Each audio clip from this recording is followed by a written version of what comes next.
आपका अपना YouTube channel उत्तर जी के ट्रिक में स्वागत है। आशा करता हूँ आप सभी ठीक होंगे, अच्छे होंगे और आए दिन हमारी वीडियो देख रहे होंगे। तो गाइज, आज मैं प्रैक्टिस सेट लेकर आया हूँ। बहुत ही महत्वपूर्ण प्रैक्टिस सेट है और आगामी विज्ञापनों को ध्यान में रखते हुए ये प्रैक्टिस सेट बनाया गया है। बिना देर किए हुए वीडियो स्टार्ट करते हैं। चलिए देखते हैं पहला प्रश्न क्या है। स कौन सा व्यंजन है? आपको बताना है स कौन सा व्यंजन है। ये ऑप्शन में है ऊष्म व्यंजन, बी में है स्पर्श व्यंजन, सी में है अंतस्तीय व्यंजन, डी में है संयुक्त व्यंजन। इसका सही आंसर है ए ऑप्शन।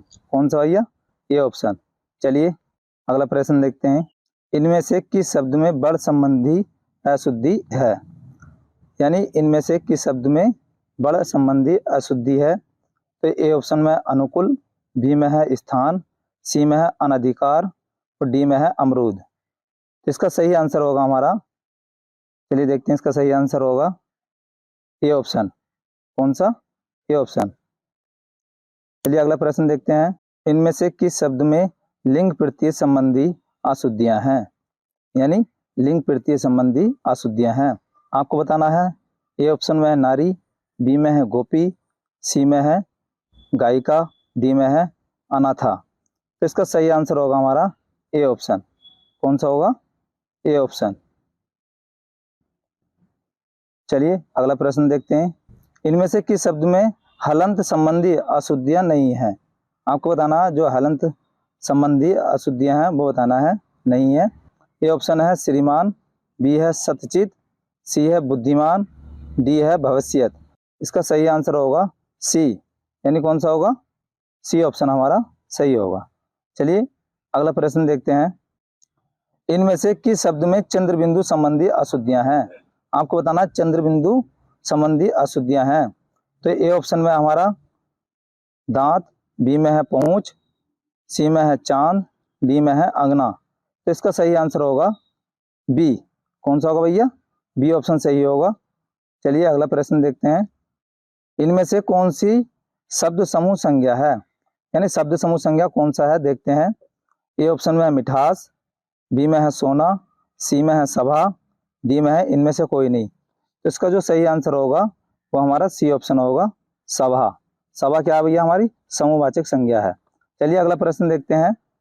इनमें से कौन सी शब्द पुल्लिंग है? आपको बताना है इनमें से कौन सा शब्द पुल्लिंग है। तो ए है गिलास, बी में है अदालत, सी ऑप्शन में है ए एवं बी दोनों, डी में है इनमें से कोई नहीं। तो इसका सही आंसर होगा हमारा ए ऑप्शन। क्या होगा भैया? गिलास।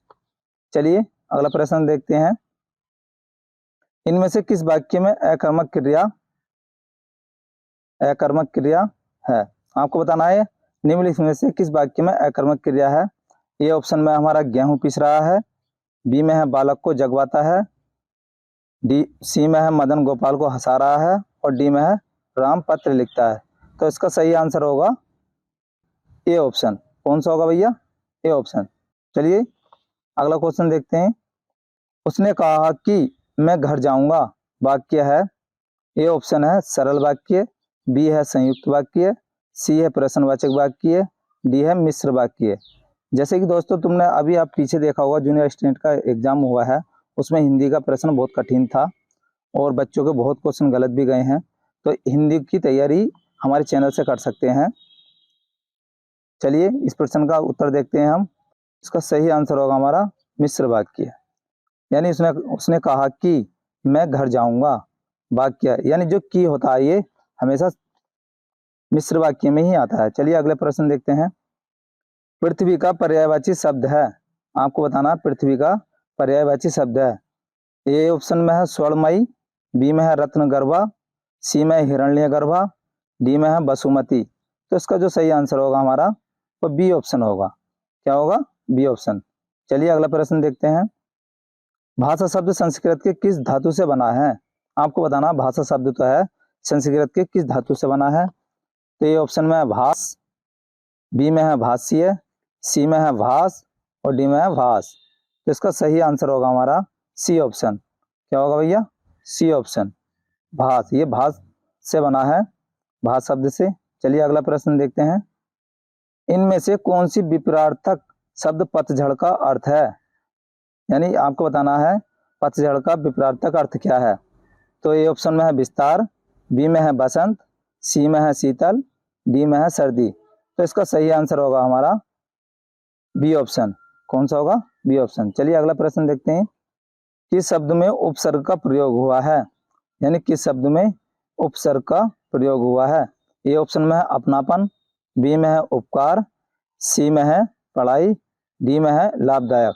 तो इसका जो सही आंसर होगा हमारा बी ऑप्शन होगा, इसमें उपकार उपसर्ग जुड़ा है।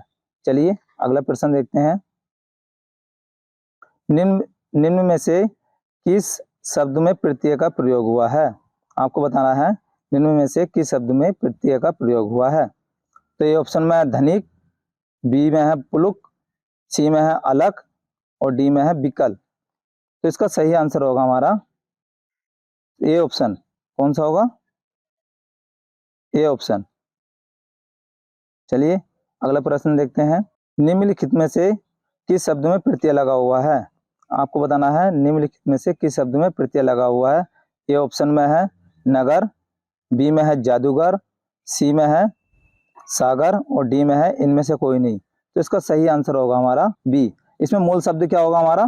तो मूल शब्द है हमारा जादू और घर क्या है इसमें प्रत्यय जुड़ा है। चलिए अगला प्रश्न देखते हैं। निम्न में से कंठी ध्वनि कौन सी है? आपको बताना है निम्न में से कंठी ध्वनि कौन सी है। तो ये ऑप्शन में ळ और ण, बी में है ग और घ, सी में है ब और भ, डी में है द और ध। तो इसका सही आंसर होगा हमारा बी ऑप्शन, यानी ये कंठी ध्वनि है जो कंठ से बोली जाती हैं। चलिए अगला प्रश्न देखते हैं। निर्व्याह में प्रयुक्त उपसर्ग है। आपको बताना है निर्व्याह में प्रयुक्त उपसर्ग है। तो ये ऑप्शन में है निर, बी में है नी, सी में निह और डी में है निरी। तो इसका जो सही आंसर होगा हमारा सी ऑप्शन होगा, यानी सही आंसर क्या होगा? सी ऑप्शन निह। चलिए अगला प्रश्न देखते हैं। किस शब्द की रचना प्रत्यय से हुई है? आपको बताना किस शब्द की रचना प्रत्यय से हुई है। तो ए में है अपमान, बी में है व्यायाम, सी में है अभियोग, डी में है इनमें से कोई नहीं। तो इसका सही आंसर होगा हमारा डी ऑप्शन, यानी इनमें से कोई नहीं। चलिए अगला प्रश्न देखते हैं। चिरायु, चिरायु शब्द में प्रयुक्त उपसर्ग है। आपको बताना है चिरायु शब्द में प्रयुक्त उपसर्ग है। तो ए में है यू, बी में है ची, सी में है चिर और डी में है आयु। सही उत्तर होगा वो सी ऑप्शन होगा हमारा। कौन सा होगा?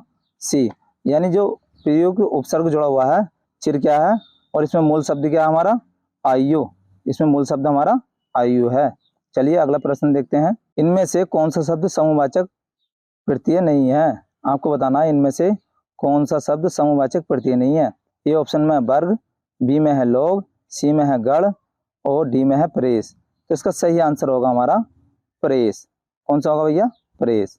चलिए अगला प्रश्न देखते हैं।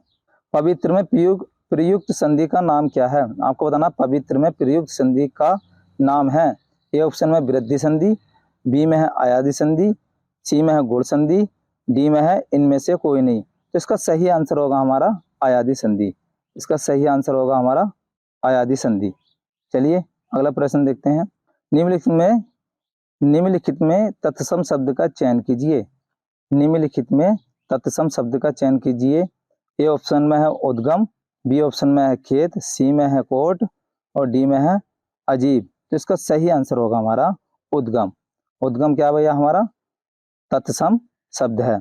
और कोट कैसा है? विदेशज है। कोट कैसा है? विदेशज है। चलिए अगला प्रश्न देखते हैं। कौन सा शब्द गुणवाचक विशेषण है? आपको बताना कौन सा शब्द गुणवाचक विशेषण है। यानी ए ऑप्शन में है हमारा 5 लड़के, बी ऑप्शन में लाल फूल, सी में है 10 हाथी, डी है इनमें से कोई नहीं। तो इसका सही आंसर होगा हमारा बी ऑप्शन लाल फूल, यानी ये गुणवाचक विशेषण है। चलिए अगला प्रश्न देखते हैं। संख्यावाचक विशेषण कितने प्रकार के होते हैं? आपको बताना है संख्यावाचक विशेषण कितने प्रकार के होते हैं। ए ऑप्शन में 5, बी में है 3, सी में है 8, डी में है 2। यानी इसका जो सही आंसर होगा हमारा सी ऑप्शन होगा 8। संख्यावाचक विशेषण कितने प्रकार के होते हैं भैया? 8 प्रकार के। चलिए अगला प्रश्न देखते हैं और इस प्रैक्टिस सेट का अंतिम प्रश्न है। प्रयोग की दृष्टि से विशेषण कितने प्रकार के होते हैं? आपको बताना है प्रयोग की दृष्टि से विशेषण कितने प्रकार के होते हैं। तो ये ऑप्शन में है 10, बी में है 8, सी में है 2, डी में है 4। तो इसका सही आंसर होगा हमारा 2, यानी इसका सही आंसर होगा हमारा 2। तो दोस्तों कैसी लगी वीडियो?